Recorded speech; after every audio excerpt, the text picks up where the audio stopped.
I always knew that something wasn't right in my life. Even through all the fake moments that I had, some felt real. Real enough to remember the feeling of some form of fun, happiness, and genuineness. Today, I'm going to be showing you how... Right after high school, I was gone. Clean slate, new friends, new relationships, and a new me.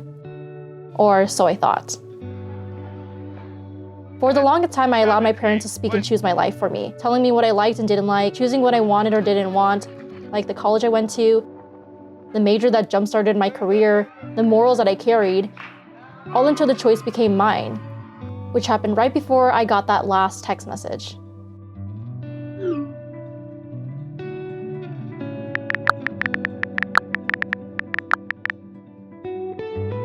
All because I finally made the choice mine.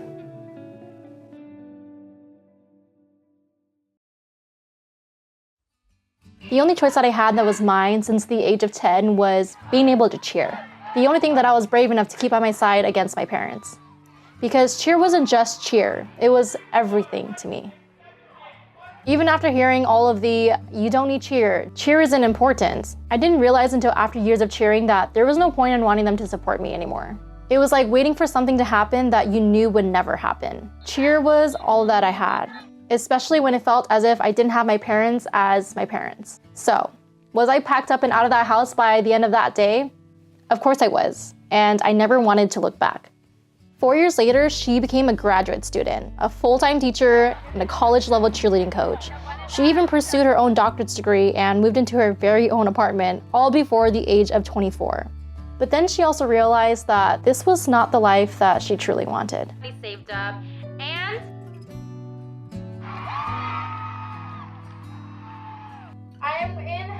I am in Inglewood, California.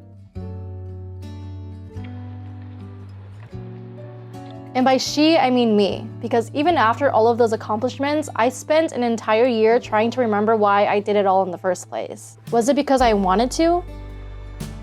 Was it because I told myself to? Was it because it was my own choice to make? Was I doing the right thing? And even if any of that were true, I still think I made the wrong choice.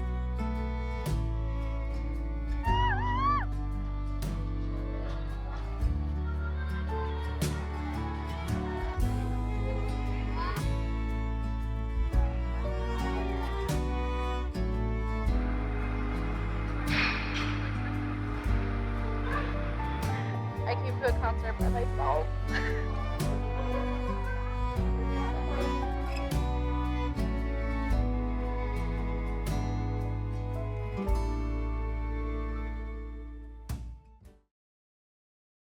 The idea of not knowing what I wanted to do became more heavy in my life as the years passed by. And to distract myself from that idea, I just kept doing what I was comfortable with, which was going to school and working my days away. Why did I continue keeping myself from those little things that I enjoyed doing?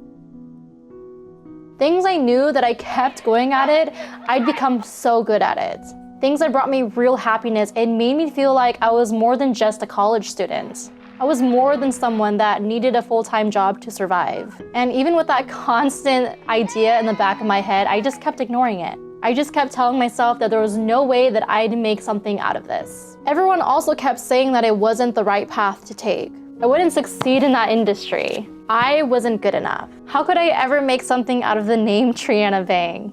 Imagine making something out of your name just to not want anything to do with it. What if I failed at it? What if I ended up hating all of it? What if I wasted all that time thinking that it was something that I truly wanted, but I didn't want?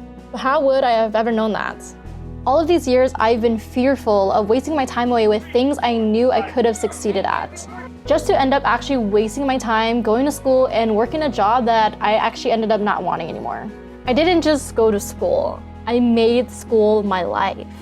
Going from high school to my bachelor's, to my master's, to my credential that I didn't even finish, to my doctorate degree that I put on pause, all because something in me just clicked. I was destined for more. I was meant to do this. And I'm saying this, but I'm still figuring out what this is. Something inside of me was just always begging to come out. And it's always been there while I continued carrying that confusion and frustration within me. It felt as if I always knew why I was confused and frustrated, but I couldn't come to the idea of letting everything that I've accomplished go. Especially when I knew that was how others saw me for and as. I don't need my parents' help. The only thing that I kept telling myself for years, when I should have just told myself that everything inside me was meant for me. It took falling to my lowest to realize that everything I've ever done was not going to give me what I truly wanted. And a part of that was always to give my future children what my parents couldn't give me, which was hope, but also love and support. The love and support that I never got a chance at having. I just wanted to be content, and I didn't need money for that. I didn't need the success for that. And at this point in my life, I definitely don't need my parents for that. But I do need me for that. For my future partner, for my future children, and for my future me. I can have the money on top of that. I can have the success on top of that.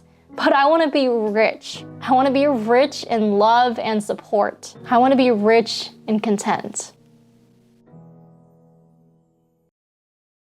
Looking back, I realized that a big part of becoming myself was accepting the truth in what I wanted for myself instead of what others wanted for me. And I know that sounds so cliche because why would I ever want what others would want for me? But it wasn't because I necessarily wanted to. It was just everything that revolved around me. It became the expected. I can't wait till you become a teacher. You're going for your doctorate's degree after your master's, right? You're gonna be so successful one day. Was this the destined path that I was talking about? Was this the direction that I was directing myself towards? Was this what I wanted? Or was it because what was expected to come became my answer? I suddenly started to expect the expected. And even though I knew this was happening, I just brushed it off. I brushed it off because making videos on TikTok wasn't going to make me rich. Singing and painting wasn't gonna make me rich. YouTube wasn't going to make me rich. But then I stepped into the outcome, the expected outcome. Education, more education, and the full-time job. The life of an ordinary American, I like to call it. And that for sure did not make me rich. The income grew, but so did the dreadfulness. The wage increased, but so did the bills. The lifestyle grew, but so did the what ifs. What if I did make and post more videos on TikTok? What if I did continue singing and painting? What if I did start my YouTube career?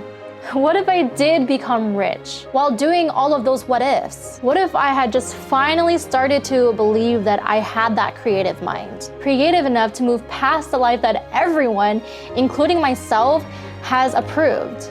Creative enough to be rich in love, in support, and in content. You know what IE is, right? We're in Guatemala. You don't gotta be mean about it. I'm not being about it. The weeds. Yeah, gotta show them how nice the grass is out here. They're gonna think we're crazy out here. No. What if they do? They want to see the San Diego horizon. Making like cute videos. Hey. What if I became me?